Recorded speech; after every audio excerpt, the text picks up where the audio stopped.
नारनौल से 15 किलोमीटर दूर अटेली थाने के अंतर्गत पड़ने वाले गांव खोड़ में प्रेम विवाह करने वाले एक युवक की लड़की के परिजनों द्वारा हत्या किए जाने के आरोप लगे हैं। प्रेम विवाह करने वाले लड़का व लड़की एक ही समाज से व एक ही गांव के रहने वाले हैं। दोनों ने 27 मार्च को प्रेम विवाह किया था। गांव खोड़ निवासी अशोक ने बताया कि उनके बेटे मृतक दीपक चौहान ने 27 मार्च को गांव की एक लड़की से प्रेम विवाह किया था और इस दौरान 28 मार्च को उसके बेटे का लड़की के परिजनों ने अपहरण कर लिया और बाद में बेरहमी से उसकी हत्या कर दी गई। मृतक के पिता अशोक ने आरोप लगाया है कि बेटे का अपहरण किए जाने की शिकायत को लेकर वे 28 मार्च को अटेली थाना गए थे, लेकिन पुलिस कर्मचारियों ने उनकी शिकायत तक दर्ज नहीं की और आखिर उसके बेटे को मौत के घाट उतार दिया गया। मेरा नाम अशोक है, मेरे बेटे का नाम दीपक चौहान था।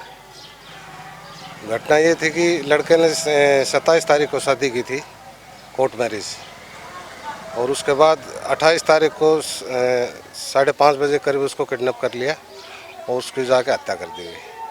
आँख फोड़ दी उसकी, सर में रोड से मार दिया, कान काट दिया और उसके पेट में पीछे से मतलब रोड डाली गई। तो क्या डेड बॉडी मिल गई आपको? सूचना कैसे लगी? डेड बॉडी नहीं मिली है अभी तक और ना ही पुलिस ने कार्रवाई की कोई। क्या कहना चाहूँगा? कहना ये चाहता हूँ कि हम 28 तारीख को मतलब किडनैप किया, रिपोर्ट लिखने गए, 29 तारीख को कोई रिपोर्ट नहीं लिखी, भगा दिया। कुलदीप था एसआई आईओ और एसएचओ साहब ने, मुंशी ने कोई कार्रवाई नहीं करी। मृतक दीपक चौहान के पिता, भाई और बहन ने पुलिस विभाग पर आरोप लगाए हैं और कहा है कि जब तक पुलिस विभाग में दोषी कर्मचारियों के खिलाफ कार्रवाई नहीं होगी, वे मृतक दीपक का शव नहीं लेंगे और दिल्ली जंतर मंतर पर आत्मदाह कर लेंगे। मैं दीपक की बहन हूँ, छोटी पायल नाम है मेरा। मुझे गिरफ्तारी चाहिए सबकी, जिन्होंने मेरे भाई की किडनैपिंग करी, मर्डर किया है, इतनी बर्बरता से उसको मारा है। अगर सस्पेंड नहीं हुए दोनों, अश्विनी और कुलदीप, तो हम जंतर मंतर पे जाएंगे, डेड बॉडी लेके पेट्रोल छिड़कूंगी मैं खुद के और आग लगा के मर जाऊंगी। मेरे भाई को इंसाफ दिलाओ आप सब लोग मिलके। वहीं दूसरी ओर इस मामले में लड़की के पिता देवेंद्र ने बताया कि उन पर मृतक दीपक चौहान की हत्या के जो आरोप लगाए जा रहे हैं वे गलत है। उन्होंने दीपक की हत्या नहीं की। साथ ही उन्होंने यह भी कहा कि दीपक चौहान और उनकी बेटी ने जो प्रेम विवाह किया वह सामाजिक तौर पर ठीक नहीं था। इसको लेकर नाराजगी जरूर थी। ऐसा कुछ नहीं, मैं तो आया जब पता लगा कि बच्ची घर से लापता हो गई। हमें एक दिन तक तसल्ली की इधर उधर, हमें कोई सुराग नहीं लगा। दूसरे दिन हम थाने में गुमशुदा की तलाश वो रिपोर्ट दर्ज करवा दिया। अगर हमें इतना पता होता तो हम नाम भी लिखवा देते, सब कुछ लिखवा सकते भाई इस आदमी हो सकता, पर हमें किसी पर शक नहीं था। अब सच्चाई का धीरे धीरे पता लगा, तब उस आधार पर कार्रवाई गांव बस्ती में पता लगा। फिर उन्होंने के जो लड़के पक्ष से है, उन्होंने ये बोले कि उन्होंने हमारे बच्चे को ख़त्म करवा दिया। ऐसी कोई बात नहीं है जी, झूठे आरोप हैं? झूठी है जी, बिल्कुल। इस पूरे मामले में जिला पुलिस अधीक्षक विक्रांत भूषण ने जानकारी देते हुए बताया कि गांव खोड़ में एक प्रेम विवाह के दौरान दीपक चौहान का अपहरण करने और उसकी हत्या किए जाने का मामला दर्ज किया गया है। इस मामले में लड़की के एक भाई की गिरफ्तारी की जा चुकी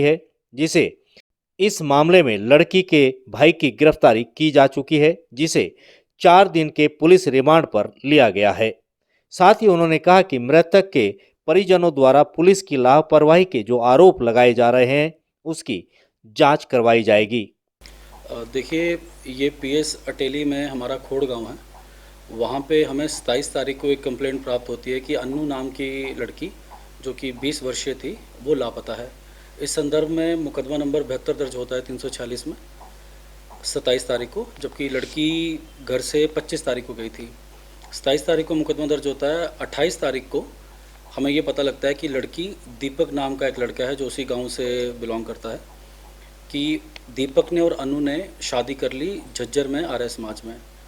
अब हम लड़के का पोस्टमार्टम वही राजस्थान पुलिस कर रही है। उसके बाद हम पोस्टमार्टम के बाद बॉडी लेंगे इस मुकदमे में संजय जो अन्नू का भाई है उसको हमने गिरफ्तार कर लिया, उसे 4 दिन के पुलिस रिमांड में लिया है। उसके फर्द इंसाफ में जो भी व्यक्ति सामने आएंगे उनकी गिरफ्तारी के हम प्रयास कर रहे हैं और जल्द ही जल्द जो गाड़ी वारदात में यूज़ हुई है और जितने भी व्यक्ति सामने आएंगे उनकी गिरफ्तारी करेंगे। देखिए, मेरे पास जो परिवार जिनका दीपक जिनकी हत्या होगी, उन्होंने एक बात ये कही थी कि 29 तारीख को उन्होंने एक कंप्लेंट दी थाने में, तो कंप्लेंट में 29 तारीख को मुकदमा दर्ज नहीं हुआ। मैंने डीएसपी महेंद्रगढ़ जो कि सुपरवाइजरी ऑफिसर हैं सिटी क्लीना और सदर क्लीना को, उनको एक प्रिलिमिनरी इंक्वायरी मांग कर दिया और अगर ऐसी बात आएगी तो हम जो भी नेसेसरी डिपार्टमेंटल एक्शन होगा वो लेंगे। क्या लड़के वाले कहते हैं कि हम डेड बॉडी नहीं लेंगे जब तक आरोपी की गिरफ्तारी नहीं हो जाएगी? देखिए, मैं मानता हूँ कि जिस तरह एक जीवित इंसान के ह्यूमन राइट्स हैं उस तरह डेड बॉडी के भी अपने एक राइट्स हैं, तो हमें उनको कन्विंस करेंगे कि जो ड्यू राइट है डेड बॉडी की वो होना चाहिए, उसका क्रिमेशन भी होना चाहिए टाइमली, और आप सभी मुझसे सहमत होंगे। रही बात गिरफ्तारी के प्रयास चल रहे हैं और गिरफ्तारी हम जल्द से जल्द करेंगे। इसके अलावा मैं 2-3 बातें आपसे और भी बता दूं कि जो विवेक इसमें जो हमारा डायरेक्ट या आई विटनेस है उसको हमने सिक्योरिटी भी दे दी है, उसको एक गनमैन दे दिया है। साथ में गांव में भी हमने 2 रिजर्व डिप्लॉय कर लिए हैं ताकि कोई तनाव ना बने। थर्डली, सरपंच के कहने पे गांव में हमने मुनादी भी करवा दी है कि जो भी वेपन्स हैं लाइसेंसी वो भी थाने में डिपॉजिट होंगे।